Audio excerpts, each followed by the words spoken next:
wabarakatuh.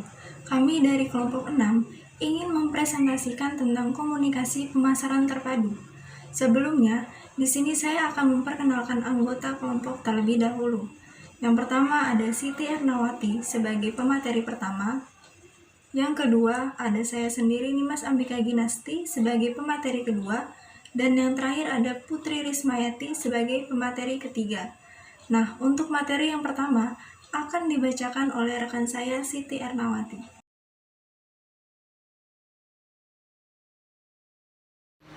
Baik, di sini saya akan menjelaskan mengenai komunikasi pemasaran terpadu. Di era yang kompetitif ini, dengan media pemasaran dan periklanan yang tak terhitung banyaknya, dan kampanye pemasaran yang kuat, kita harus bisa mengkomunikasikan pesan pemasaran yang konsisten dengan menggunakan pendekatan 360 derajat untuk memperkuat posisi kita di pasar dan berdampak pada calon pelanggan kita serta pelanggan yang sudah ada.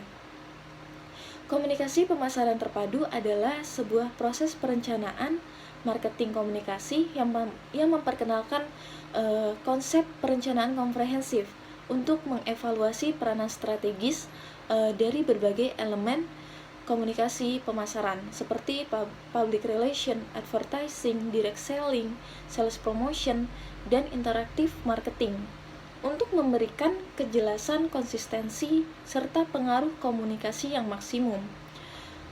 Komunikasi pemasaran terpadu sering juga disebut dengan IMC atau Integrated Marketing Communication, yaitu sebuah konsep di mana perusahaan secara hati-hati mengintegrasikan dan mengkoordinasikan banyak saluran komunikasinya untuk menyampaikan pesan yang jelas dan konsisten. Hal ini bertujuan untuk memastikan konsistensi pesan dan penggunaan media yang saling melengkapi. IMC itu sendiri adalah integrasi dari semua alat pemasaran, pendekatan, dan sumber daya dalam perusahaan yang memaksimalkan dampak pada pikiran konsumen yang menghasilkan keuntungan maksimum dengan biaya yang minimum. Ini juga menggunakan beberapa cara yang inovatif untuk memastikan bahwa pelanggan mendapatkan pesan yang tepat di tempat dan waktu yang tepat juga. Baik, IMC ini juga mempunyai alat utama komunikasi pemasaran terpadu, yaitu seperti periklanan, promosi penjualan pribadi, hubungan masyarakat, pemasaran langsung, acara dan pengalaman, pemasaran media sosial, serta pemasaran seluler. Di sini juga saya akan menjelaskan sejarah singkat dari komunikasi pemasaran terpadu, yaitu memasuki pada awal tahun 1990, kegiatan bisnis khususnya pemasaran tidak lagi mengacu kepada strategi pemasaran tradisional, melainkan lebih mengacu pada strategi pemasaran modern dengan konsep 4P atau produk, price, place, dan promotion. Kemunculan strategi 4P inilah yang menandai munculnya komunikasi pemasaran terpadu dengan tidak hanya menggunakan iklan, melainkan juga menggunakan PR. Terima kasih, sekian penjelasan dari saya. Tahapan evolusi IMC. Yang pertama, koordinasi taktis Santo, yang meliputi pengkombinasian komunikasi interpersonal dan cross-fungsional sebagai elemen promosi. Mampu melihat tujuan secara spesifik yang disesuaikan dengan tools penjualannya. Yang kedua, ada mendefinisikan ruang lingkup marketing komunikasi, meliputi perluasan elemen komunikasi, memberikan informasi kepada pelanggan, dan mengevaluasi feedback. Yang ketiga, mengaplikasikan teknologi informasi. Mengaplikasikan teknologi informasi, memanfaatkan teknologi informasi dengan membuat database manajemen untuk mengelola hubungan dengan konsumen. Yang keempat, integrasi strategik dan keuangan, yaitu menyelaraskan program komunikasi dengan program keuangan dan memperkirakan return on customer investment atau aliran dana masuk dari konsumen. Strategi IMC yang pertama, target market dan target audience. Target market merupakan siapa yang mengkonsumsi produk kita, sedangkan target audience merupakan siapa yang menjadi sasaran program komunikasi. Contoh, produk susu formula bayi. Target marketnya adalah bayi, sedangkan target audiensnya adalah orang tua. Yang kedua, message strategi. Message strategi meliputi konsep penetrasi pesan atau pendekatan dan daya tarik, serta eksekusi pesan.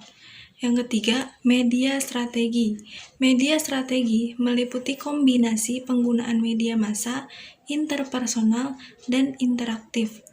Yang keempat, line elements atau line elements meliputi soft sell and hard sell, dan yang terakhir adalah budget.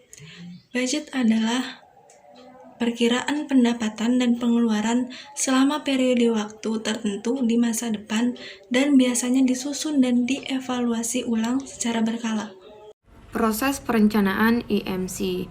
Dalam melaksanakan IMC perlu merencanakan 5 hal, yaitu yang pertama, mengidentifikasi konsumen dan kemajuan, yang kedua, memperkirakan konsumen dan nilai kemajuan, yang ketiga, merencanakan pesan komunikasi, yang keempat, memperkirakan aliran dana masuk dari konsumen, yang kelima, mengadakan evaluasi setelah membeli dan analisis masa depan akan permintaan konsumen terhadap produk.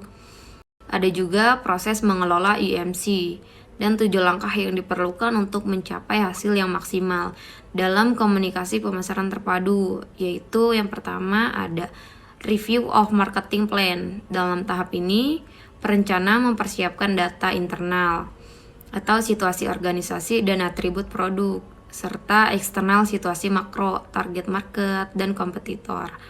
Yang kedua ada analysis of professional program situation.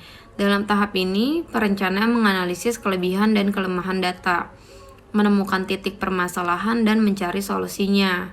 Yang ketiga ada analysis of communication process. Dalam tahap ini, perencana menganalisis tanggapan penerima informasi, tahapan dalam pengiriman informasi, dan saluran informasi yang digunakan.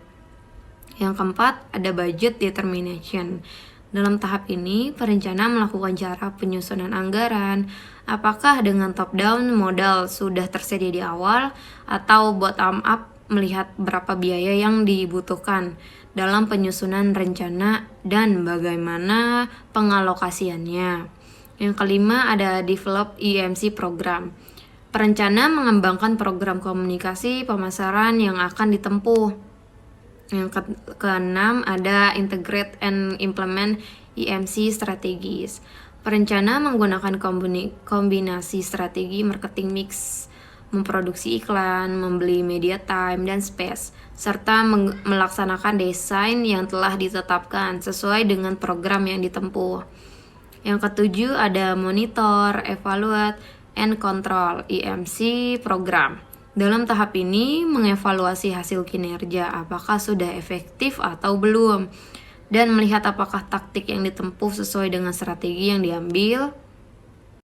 Ada juga contoh yang menerapkan komunikasi terpadu, yaitu jaringan restoran pizza Domino's, membuat kampanye Anywhere.